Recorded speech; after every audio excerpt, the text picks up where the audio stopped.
You really have to hear what this team encountered. Hazel Creek stays with a person after the telling ends. On August 14, 2018, in the Hazel Creek drainage of Great Smoky Mountains National Park, 3 of the 5 people who entered that valley died there. And a 4th loss came later, far from the trees. The county medical examiner could not explain why one of the dead men showed catastrophic cardiac failure without blockage, rupture pattern, toxin, hemorrhage, electrical injury, or any sign of the kind of strain that kills a healthy man in under a minute. The official explanation said disorientation, exposure, and one fatal fall during a chaotic night evacuation. That explanation was wrong before the ink dried. What comes next is the account. My name is Eli Swaney. I am 41 years old. In 2018, I was an EBCI wildlife officer assigned to joint field operations with the park, and I had 14 years in mountain search work, bear response, and backcountry recovery. I grew up in Cherokee, North Carolina. My grandfather trapped trout on lower streams and refused to camp near Hazel Creek after dark. He only said there were old sections of the mountains where the forest did not belong to the people walking through it. My connection to that location was family first. My mother's people knew the creek by older stories than the trail maps. And when I was a boy, my uncle took me across Fontana Lake and showed me the chimneys, graveyards, and broken foundations. The place came first. Nothing had ever frightened me. That changed at Hazel Creek. I have not slept with an open window since 2018. I do not answer my name in the woods after sunset. In hotels, I push a chair under the door handle before I lie down. We went in as a 5-person team. On paper, it was routine. Daniel Mercer was 52. A National Park Service District Ranger with 26 years in the Smokies. He had the kind of voice that made younger staff stand straighter without resenting him for it. Methodical, polite. He wrote everything down. Thomas Watcha, called Tommy, was 38, a backcountry ranger and bear management specialist with 13 years in remote field work. He moved quietly. People followed him when weather changed, and he kept hard candy in his shirt pocket for long shifts. Ben Hensley was 34, a contract paramedic with 11 years in wilderness medicine. He cleaned his glasses when he needed time to think. Lena Crow was 29, a wildlife technician with 5 years in the field and only 8 months in the Smokies. She had a fast camera hand, a good ear for birds, and too much confidence in quiet places. We were sent to Hazel Creek after 3 reports reached the park within 6 weeks. 2 anglers heard wing beats above camp when nothing moved on the water. A solo hiker walked to the marina in socks. A fisheries volunteer found a set of men's boots placed side by side on a sandbar. Toes pointed toward the tree line, no owner anywhere near them. Our assignment was to document the sights, check whether a July missing person case had crossed into the drainage, and spend 2 nights at a temporary operations camp near Backcountry Campsite 86. Hazel Creek is roadless. Once the boat leaves you there, the nearest immediate help is 10.7 miles away by trail, and farther by time. Hazel Creek does not feel empty. It feels occupied by absence. The valley runs under ridges. Old home sites rest under tulip poplar, hemlock, and rhododendron thick enough to narrow the trail. Concrete gauges from the logging days still stand in the brush. Cemetery stones lean under moss. The creek covers small noises and lets something move without being measured. To the east, the ground rises toward Welch Ridge. To the west, the slopes lift toward Jenkins Ridge Trail. Overhead, the canopy cuts the sky into strips. In the coves, fog gathers under the trees, before the ridges show any sign of it.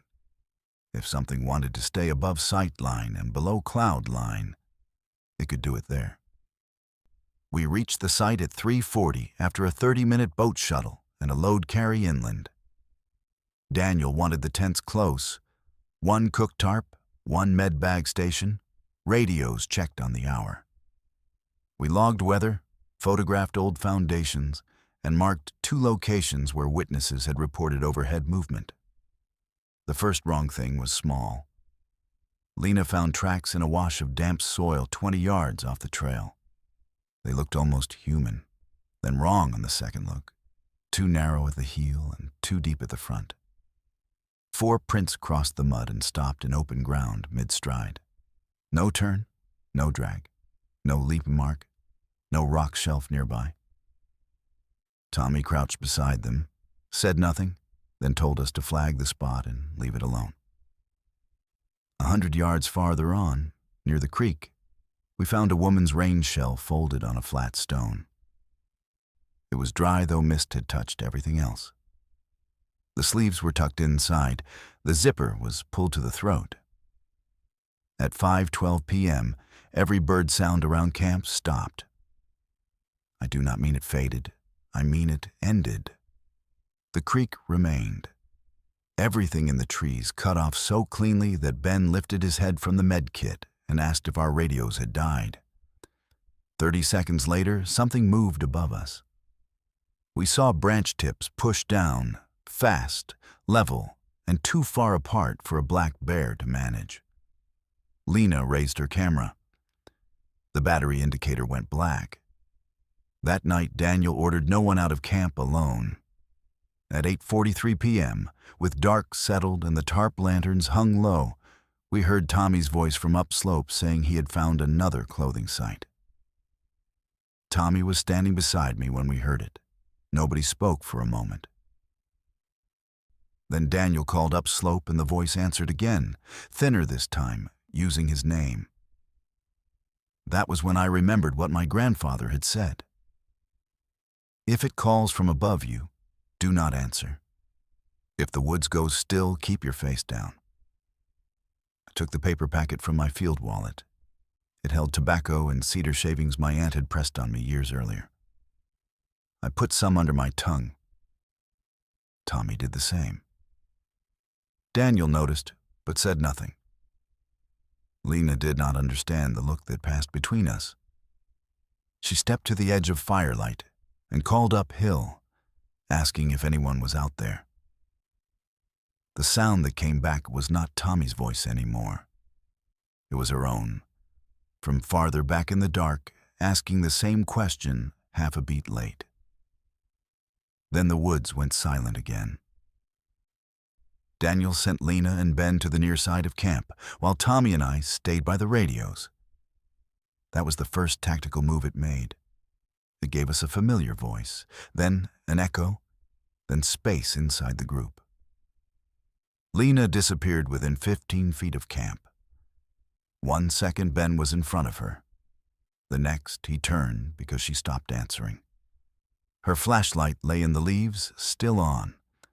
Her pack strap hung from a rhododendron branch. Her boots were 3 feet apart on bare ground, toes pointed toward the fire. No scuff marks, no trail, no cry. We searched in pairs for 11 minutes. Daniel logged it. At minute 12, we found her camera under a root flare. It had recorded 9 seconds of darkness and 1 frame that showed 2 pale arcs above the lens, jointed in a way wings are not supposed to be when folded. We pulled back to camp before midnight and kept the fire high until dawn. At first light, we found Lena 40 yards upstream in a shallow run of water no deeper than my wrist. She was on her knees facing the bank, with both hands resting in the gravel. There were no marks on her body except a faint grayness around the lips. Ben checked airway, pupils, skin temp. Then he stepped back and cleaned his glasses. He said she was gone. Her chest showed no trauma. Her body was cooler than it should have been. He could not explain the look on her face. Daniel wanted an immediate extraction request. The radio carried static, but no dispatch. Our GPS units drifted by half a mile, though we had not moved. My satellite phone shut itself down every time I turned toward the ridge above camp. We packed for departure anyway. That was when Daniel found the journal page. It had been pushed under a cook pot we had left on a stump, dry despite the morning damp. The paper was browned and brittle, torn from an old field notebook, in pencil with a date line from October 1974. Someone had written that the quiet in Hazel Creek came before the black shape with the white face seam, and that if it took one member of a survey crew, it would circle for the one who tried to count the dead. The name at the bottom read, Garrett Mace. Daniel read it twice, folded it, and put it in his chest pocket. By noon, the forest sounds had returned enough to make us doubt ourselves. Daylight edits memory. Daniel argued that Lena may have suffered a rare cardiac event, wandered, and collapsed in the creek. He did not sound convinced. He sounded responsible. We began the hike to the lake at 1:10 p.m. We made less than a mile. At 1:47, the woods went quiet for the third time. Daniel stopped on the trail and lifted a hand. Across the creek, between trunks, something pale shifted behind leaves at a height well above my head. Not a full body. Not a shape you could outline. Just the inward curve of something long and jointed and a face-like plane that did not catch light the way skin should. Ben whispered that it was in the trees. Then Tommy yelled from behind us. He had found Daniel's field notebook lying open in the trail, even though Daniel swore it was zipped in his pack. On the exposed page, written in Daniel's own block lettering, were the words, "Do not let it above you." Daniel turned uphill. That was all it needed. The impact made no sound I can compare to anything I had heard before. Not a strike, not a fall. More like pressure slamming through wet canvas. Daniel left the ground and was gone into the rhododendron wall without breaking branches on the way in. When we reached him, he was wedged between roots and stone, eyes open, skin intact, pulse absent. There was no blood. There were no fractures I could find with my hands. Ben worked on him for 4 minutes. Then he stopped. He said Daniel's heart had not failed like a man in exertion. It felt, in his words, as if the body had been emptied first and then informed of it. We dragged him back to camp because moving to the lake in the open felt worse than staying put.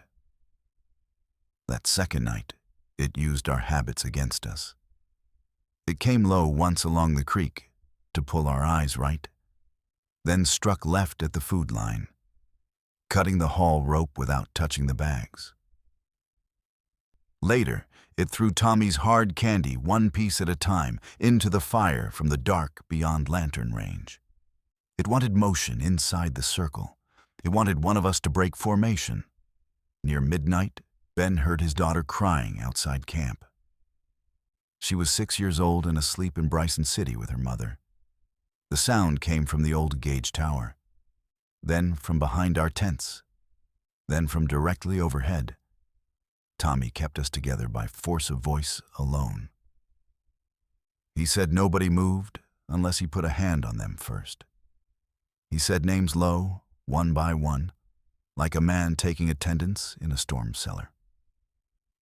At 2:16 a.m., something landed on the tarp ridge pole without bending it. All 4 of us saw the shadow through the canvas. The weight should have collapsed the line. Instead, the shape held there, narrow at the center, too broad to both sides. With a head that tilted in short, listening movements like a bird studying water. Then the lanterns went out in the same instant. I heard Tommy breathe once. Then I heard him say my name and tell me not to look up. I listened. That is why I am here. Ben did not. He flashed his light into the canopy. He never gave me a full description afterward. He only said there was a seam of white where a face should not open. Tommy fired one warning round from Daniel's sidearm. The report cracked through the valley and came back flat. Then the woods became so still I could hear the creek hitting individual stones. Tommy shoved me to my knees and pressed my forehead toward the dirt. He said the words my grandfather had said.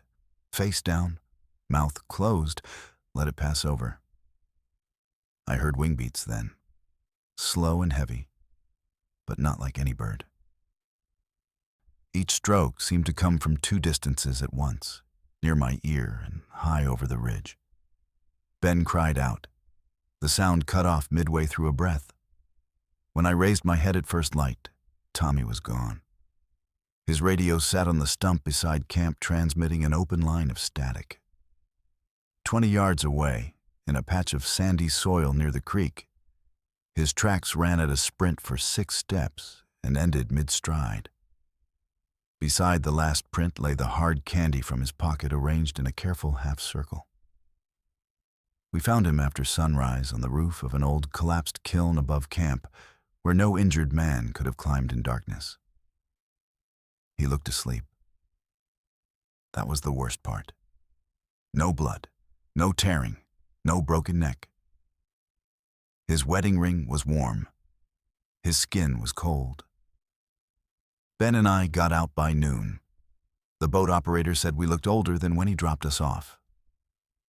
The county medical examiner in Bryson City could not assign a clear cause for either Daniel Mercer or Thomas Watcha. Lena's death was listed as undetermined with acute cardiac arrest. Daniel's report noted diffuse damage to the heart muscle without infarction, clot, drug exposure, electrical strike, drowning, or blunt trauma sufficient to account for death.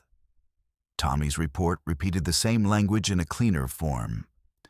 As if once it appeared in one file, it became easier to type in another. Officially, Daniel died in a fall. That was impossible. There were no injuries to support it. Officially, Lena wandered. Her boots disproved that. Officially, Tommy was disoriented. His tracks stopped in open ground. The park archived Garrett Mease's 1974 note. It also buried 3 related cases. In 1931, 2 men from a survey camp near Proctor vanished after witnesses reported silence and overhead movement. In 1957, a fisheries aide was found kneeling in shallow water with no cause a doctor could explain. In 1974, one of 4 forestry workers survived after refusing to answer a voice above camp. His 2 companions died within a span of 13 hours. In each case, one detail repeated. Clothing placed neatly, tracks ending clean, hearts failing for reasons medicine could not name. An elder named Joseph Standing Deer spoke to me after the funerals because my mother asked him to. He was 83 then. He said our people had a name for what moved those ridges. He called it Kalanu Akieliski, Raven Mocker, the one that comes for the years still left in a person. He said it was old when the first Cherokee towns were young. He said it did not eat at random. It chose the ones already marked by pride, grief, counting, or witness. He gave me a buckskin packet and told me never to answer a loved voice from above, never to lift my face when the forest cut silent, and never to speak the name out loud in the place where it hunts. Ben Hensley survived Hazel Creek with me. In March of 2021, at 37 years old, he dropped a coffee cup in his kitchen and died before he hit the floor. No blockage, no congenital defect, no answer. His wife mailed me the last thing he had kept from that trip. It was the old journal page from 1974 and a second scrap tucked behind it. Older still, written in Cherokee syllabary on lined paper so thin it tore at the fold. The translation was simple. Do not let it hear you agree to be seen. Hazel Creek is still open to the public. People fish there, hike there, take the shuttle over the lake, and photograph the old chimneys. Most leave with wet boots, pictures, and a ride back across Fontana. That is what makes the pattern easy to hide. Most nights are ordinary. Most visitors have the trip they came for. But on late summer nights, when the air holds after rain and the ridge wind dies before dark, the valley can go still all at once. If you hear your own name from above the tree line, then nobody will connect your case to the older ones. If you go there, keep your eyes low when the birds stop. Do not answer a familiar voice in the dark.